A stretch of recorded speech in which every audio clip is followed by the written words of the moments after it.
Continuing now, Trading Day Live. Welcome back. Let's update you on our top stories this hour, this trading day. The ASX and the All Ords still in the money, but it's a close-run thing with banks, the weak link capping the market's position. Utilities offsetting gains as well on the bourse. Meanwhile, Navitas, one of the top performers today. The education provider rallies 2.25%. Falls in the gold price, though, seeing a slew of local producers under some selling pressure. There's St Barbara, down almost 5%. Also making headlines, high times for cannabis stocks. The Health Minister, Greg Hunt's announced changes and opening the door now for medicinal cannabis exports. Data from China on services for the tiger economy. Growth there at the fastest rate since August of 2014. Caixin Services PMI for December, 53.9, had been sitting under at 51.9 the previous month. Well, more on the developments in the medical cannabis space. You can see there listed-wise the rally on story today with five at least that we monitor for you. MedLab, they're second on the charts, holding up nicely, 3.25%, firmer no less.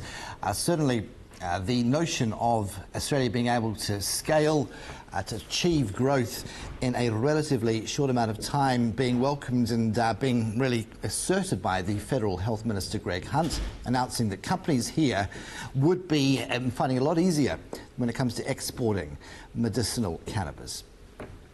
What this will do now is secure supplies for Australian patients by boosting the size of the Australian industry. Our goal is to give our farmers and our manufacturers the opportunity to be the world's leading country for medicinal cannabis. We have a world-class reputation for our pharmaceutical sector and our medical research. We have a world-class reputation for our clean and green farm products. Put them all together and we are brilliantly placed to be a world leader in medical development and medical cannabis. Okay, well, let's try to unpack one company's quest to build out the business in the medicinal sphere here and in a listed sense as well. MedLab, the company's CEO, Dr. Sean Hall, is live from our Sydney CBD studio. Welcome to you. Building off an announcement that you released towards the end of last year in November, where you were flagging phase 1 of a trial in association with Royal North Shore Hospital. Just can we update, on proceedings there before we go into today's news? How satisfied are you with progress since November? Carson, thank you for having me. We are actually manufacturing the drug in question now. It's being manufactured in Australia. And I think we are well primed to be giving first dose to the patient around about the first week of March. For us, the trial is significant. It's an accelerated trial. It starts, for those who understand trial work, at a phase 1 entry point, but it finishes in a phase 2A point. It's relatively quick once we get into the patients, and with a bit of luck, we will see formalised results around about, I would expect, August, September, October of this year. So roughly a year after the announcement that I've just sort of a reference that was put out to market 23rd of November last year. Just at the end of that announcement, and I'm wondering how today's news builds off or changes the landscape, you did flag that there was an estimate from your own perspective that the annual finished product commercial valuable of what was the allowable imported cannabis material, approximately 30 million of an estimated Australian market of 250 million. Yep. How does the Health Minister's announcement today change the game there, or does it not?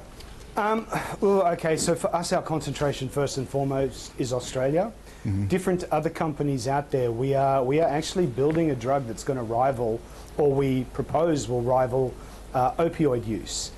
For us, going to export markets with this, we're going to be starting processes later this year, but these are regulatory processes with agencies like Food and Drug Administration in the US. The ability to export is fantastic, but you've got to bear in mind we're not a grower, So we are working on finished product that has pharmaceutical capability to patients in need.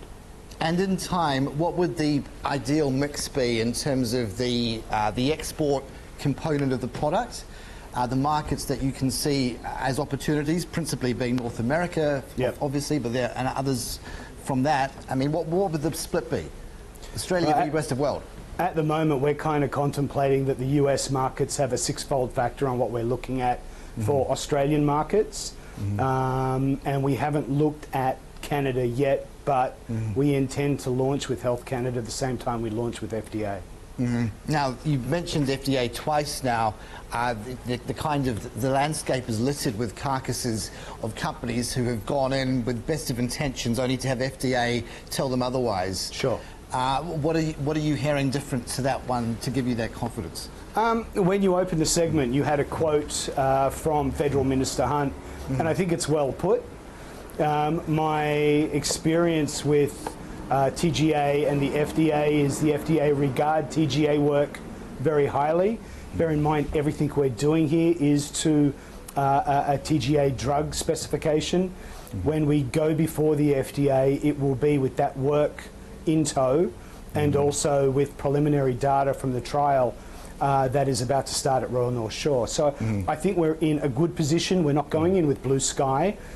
From that, we would gauge, the FDA would sit down, review our documentation, tell us where the gaps are, propose potentially a gap fill, and that will then give us a rather nice and concise pathway to a drug registration model in the US. On the production front and on your costs, because ultimately, if we're measuring revenue versus earnings, you are still effectively, to paraphrase, burning through cash. I mean, expenses are shooting ahead of top-line growth rates. You've had yearly losses as a result. When do you get control of that and actually see the revenue growth moderating, but also your expenses contained? We're looking potentially later this year. Well, I mean, does that mean H2, presumably, but what, towards Q4 or what? Sorry, I might get you to say that again. I didn't catch that. I mean, are we talking the first half of H2, or when potentially could you signal that? We're hoping around financial through to August period. The idea of this announcement today being something of a tailwind, how do you characterise it? You know, in what specific terms does this change even your production, your production process? It won't change our production process because with what we're working on a drug that is provisioned, if all goes well, to be a Schedule 8 medicine here in the country. So there won't be any deviation from what we're doing in trial work or manufacturing. With where Minister Hunt was this morning, on the surface, it will look easier for us to be able to export Australian material, that's the finished product, back into other countries that reciprocate the Australian export certificate. Is there a notion that actually shifting, though, the means of production to those markets where you are making the sales strategically can make just as much sense? And even with the tax incentive, just gets you over the line if you needed to be prodded? Yeah, there certainly is. Unfortunately, the manufacturer of the product has a lot of technical know-how, and there's a lot of IP in it. We have, as of a year ago, started looking at US manufacturers, and these are drug manufacturing companies with the expertise and capability, and we've narrowed down to 2.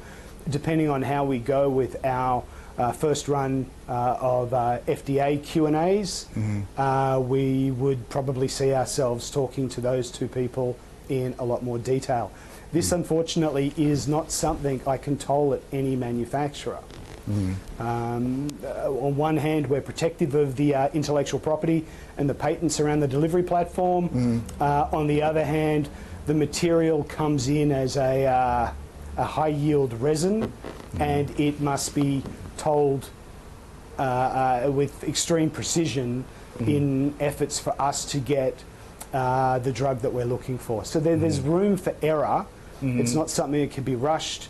The technical expertise limits the manufacturing capability abroad. Right. There's been anecdotally concerns, and this again was a pledge that the Health Minister made today, that there would be now a greater uptake by clinicians of product, there'd be more of an industry acceptance in this announcement. So it sort of has a multiplier of effect. But are you getting concerned that there's perhaps a shortfall between what doctors might prescribe and then the final determination still is made by a government department and it can override a clinician's decision? Yeah. Where's the changes in that approach? Look, I think that's always been there. I think, if anything, it's getting better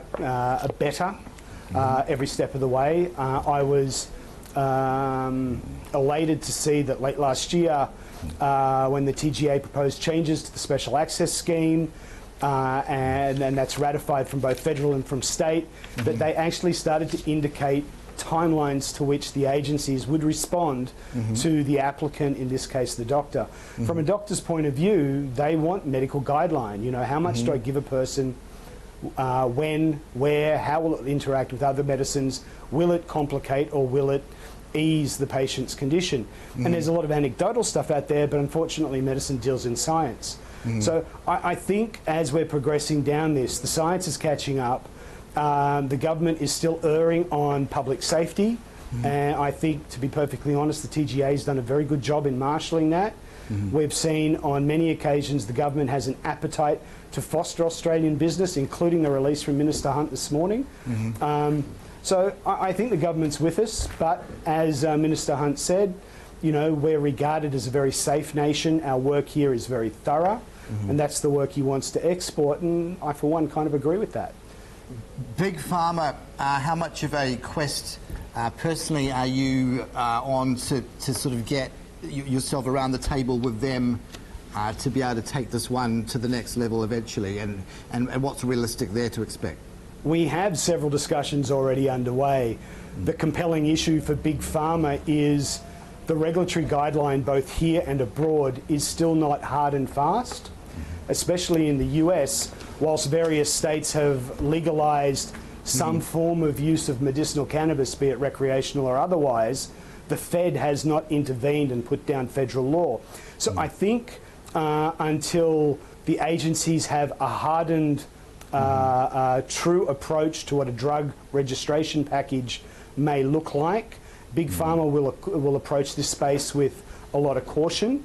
In the conversations we're having with 2 or 3 of these companies now, their interest is very much there, and it's around the fact of offering an alternative to an opioid. But the compelling issue is, how do they register it? How long will it take? How much will it cost? And these are still the unknowns when we're dealing with federal government. Is there anything instructive in the processes that Big Tobacco have had to vault over the years? And I know that sounds left of field, but can you see some strategic benefits to dialoguing with them, if you haven't already? We haven't already. It hasn't been an area that we've even thought about canvassing. I'm sorry to say, I don't really have a comment on that just yet. No, that's fair enough. Yeah, well, I mean, we're not in that recreational space. And so for our people running the commercialisation area of the company, it wouldn't have come up on their radar, no. Right, it wouldn't have been, therefore, as you say, a live options. And thank you so much for those insights. We wish you well for the next chapter. Keep us Thank you very much. We'll look forward to your Thank you for progress. having me. There you have it, Sean Hall, CEO of MedLab Clinical there out of our Sydney CBD studio. The stock today, like the sector, is well bid, 3.25% up to 79.5 cents today. And that is off its yearly high, though, of 96 cents from March last year. Let's take a break. Lots more ahead. We'll go broadly through the market moves for you on the other side of the break.